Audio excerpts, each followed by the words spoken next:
Hi, I'm Michael McCarthy, and welcome to Simon Says. I'm here with Maya Navarro. She's covering tensions over the Chinese Canal in the Security Council for the BBC. Can you tell us what's going on? Yeah, of course. So, in response to a recent crisis update within the Security Council, members of the Security Council have expressed their deepest concern about possible human rights violations and infringement upon national sovereignty with respect to the Thai state where the canal is currently being built by China.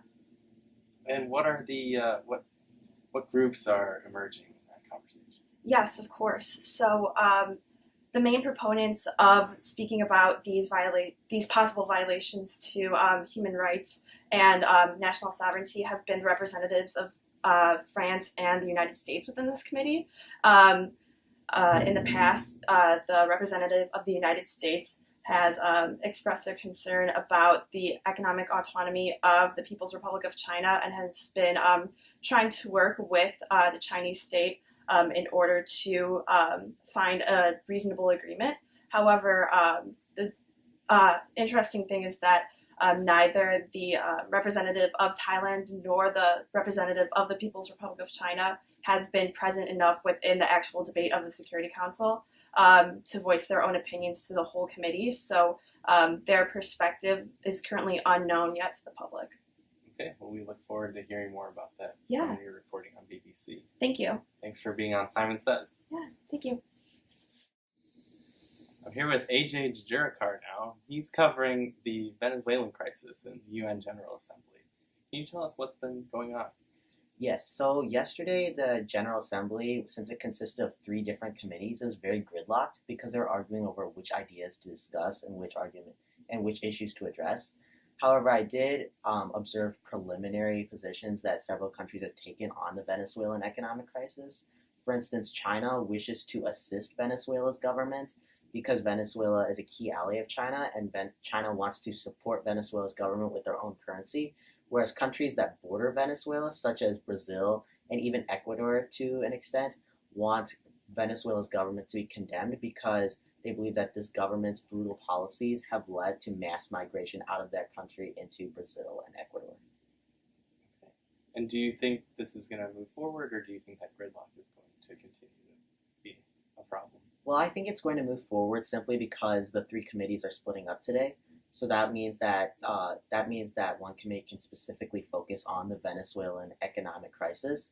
And I believe that this is one of the most important issues to address because, one, it's not addressed by the majority of UN committees, and two, it affects the entire world because Venezuela's oil supports the global economy, and therefore it's imperative that the Venezuelan economic crisis is resolved quickly and efficiently. Okay, great. Well, we look forward to your reporting on what happens next. Thank you. Thank you for coming on Simon Says. Thank you for having me. And now I'm with Eleanor Westerbeck. She's covering cybersecurity and how it relates to the dark web and the illegal trade of weapons in the Spectral Committee. Can you tell us what you found so far?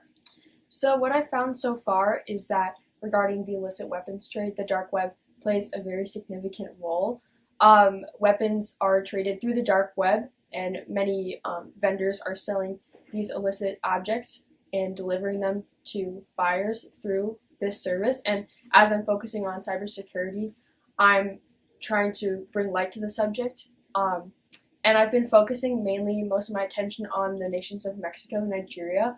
Nigeria does have a large presence of Boko Haram in the northern areas of their country, and Mexico does have a large presence of drug cartels, and both of these groups do have connections with the illicit weapons trade. And both of these countries have spoken to me about how they don't necessarily have the technological resources to be able to access the dark web and track these shipments of illicit weapons. So one thing that SpecPol is trying to achieve is bring more awareness towards the illegal weapons trade on the dark web and bring the technological resources to underdeveloped countries that allows them to help more accurately track these shipments and try and find buyers and vendors. Nice. So it seems like the resources are what they need, and no one quite understands the dark web.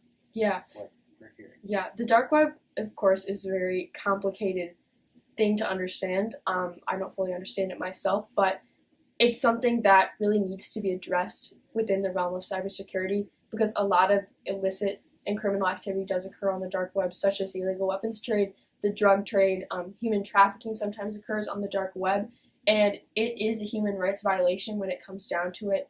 Human rights are being violated through, again, sex trafficking, drug trafficking, things like this. It brings violence and it brings instability within these nations, and it's something that really needs to be addressed.